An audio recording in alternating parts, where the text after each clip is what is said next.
అధినేత గీసిన గీత దాటలేదు. ఒత్తిళ్లు ఉన్నా, చిక్కుల్లో పడిపోయామని తెలిసినా కష్ట సమయాల్లో పార్టీ కోసం సర్వం త్యాగం చేశారు. కేసులు, టార్చర్లు అన్నీ తట్టుకొని నిలబడ్డారు. తప్పదనుకున్నప్పుడు సీటును కూడా వదులుకున్నారు. అలా పార్టీ కోసం బాధింపబడ్డోళ్లకు, త్యాగం చేసినోళ్లకు తగిన గుర్తింపునిస్తున్నారు టీడీపీ అధినేత. అయితే ఆ ఇద్దరు ముఖ్య నేతలు మెచ్చిన ఆ నేతకు దక్కే పదవి ఏంటనేది ఆసక్తికరంగా మారింది. అందరికంటే ముందు ఆయనకే వరం దక్కుతుందనుకున్నారు. కానీ కాస్త లేట్ అవుతున్నా ఆ నేతకు మంచి బెర్తే ఇస్తారంటున్నారు. సేనాని కోసం, పార్టీ కోసం సీటు త్యాగం చేసిన వర్మకు దక్కే పదవేంటి? ఆయన్ను పెద్ద పోస్టులోనే కూర్చోబెట్టబోతున్నారా?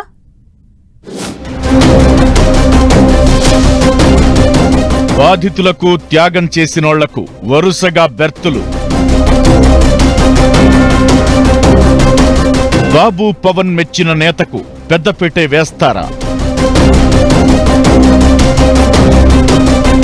పిఠాపురం వర్మను వరించబోయే పదవి ఏంటి? అపోజిషన్లో ఉన్నప్పుడు బాధింపబడ్డోళ్లను, అధికారంలోకొచ్చేందుకు త్యాగం చేసినోళ్లను అందలం ఎక్కిస్తున్నారు సీఎం చంద్రబాబు. తన మాట విని పార్టీ గెలుపు కోసం సీటు వదులుకున్న నేతలకు, అప్పటి అధికార పార్టీని గట్టిగా ఎదుర్కొన్న నేతలకు పెద్దపీట వేస్తూ వస్తున్నారు. లేటెస్ట్ గా ఉండి ఎమ్మెల్యే రఘురామకృష్ణంరాజును అసెంబ్లీ డిప్యూటీ స్పీకర్ గా నియమించారు సీఎం చంద్రబాబు.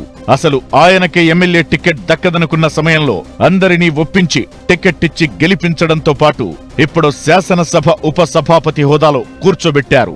వైసీపీ ఎంపీగా గెలిచి ఆ పార్టీ అధినేత విధానాలు నచ్చక వ్యతిరేకిస్తూ వచ్చిన రఘురామకృష్ణంరాజు ఎన్ని ఇబ్బందులు పెట్టినా తన పోరాటం ఆపలేదు. అలా అప్పట్లో అధికార పార్టీ నుంచి బాధింపబడ్డ ఆయనకు ఇప్పుడు డిప్యూటీ స్పీకర్ పదవి దక్కింది.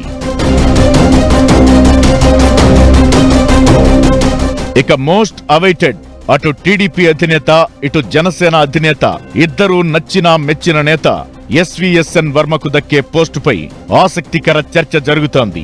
అందరికంటే ముందే వర్మకు ఏదో ఒక పోస్ట్ ఇస్తారని అనుకున్నారు. కానీ టీటీడీ చైర్మన్ తో పాటు నామినేటెడ్ పోస్టుల నియామకం కూడా జరిగిపోయింది. ఇంకా కొన్ని నామినేటెడ్ పోస్టులు ఉన్నా వర్మకు ఏ పదవి ఇస్తారనేది మాత్రం ఇంట్రెస్టింగ్ గా మారింది.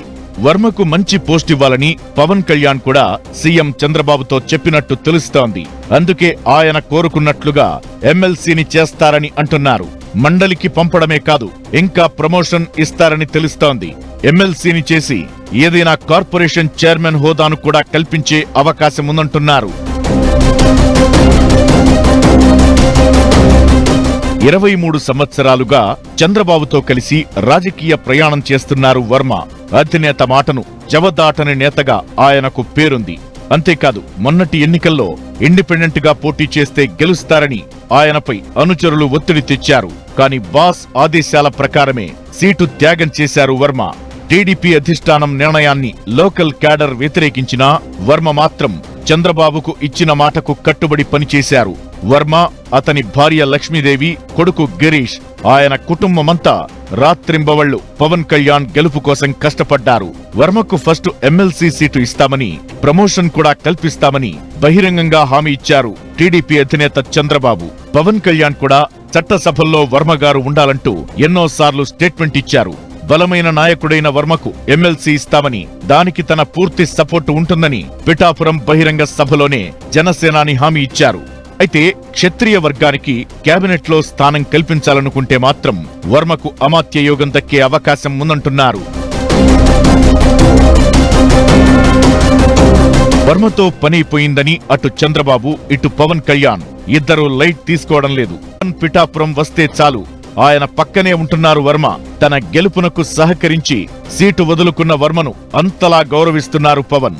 ఆయనకిచ్చే పదవి విషయంలోనూ అటు చంద్రబాబు, ఇటు పవన్ ఇద్దరూ కమిట్మెంట్ తో ఉన్నారని, వర్మ ఫుల్ సాటిస్ఫై అయ్యే బెర్తే ఇస్తారని అంటున్నారు. పిఠాపురంలో వర్మే కాదు, మాజీ మంత్రి దేవినేని ఉమా, బుద్ధా వెంకన్న, బీటెక్ రవి, జవహర్ ఇలా చాలా మంది నేతలు పదవుల రేసులో ఉన్నారు. వీళ్లందరూ కూడా ఎమ్మెల్సీ పదవులు ఆశిస్తున్నారు.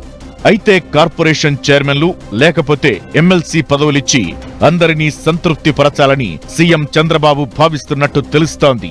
అయితే కొందరు నేతలు ఈ టర్మ్ మొత్తం ఏదో ఒక పదవిలో ఉండాలని కోరుకుంటే ఇంకొందరు మాత్రం చెప్పుకోదగ్గ హోదా ఆశిస్తున్నట్టు తెలుస్తోంది.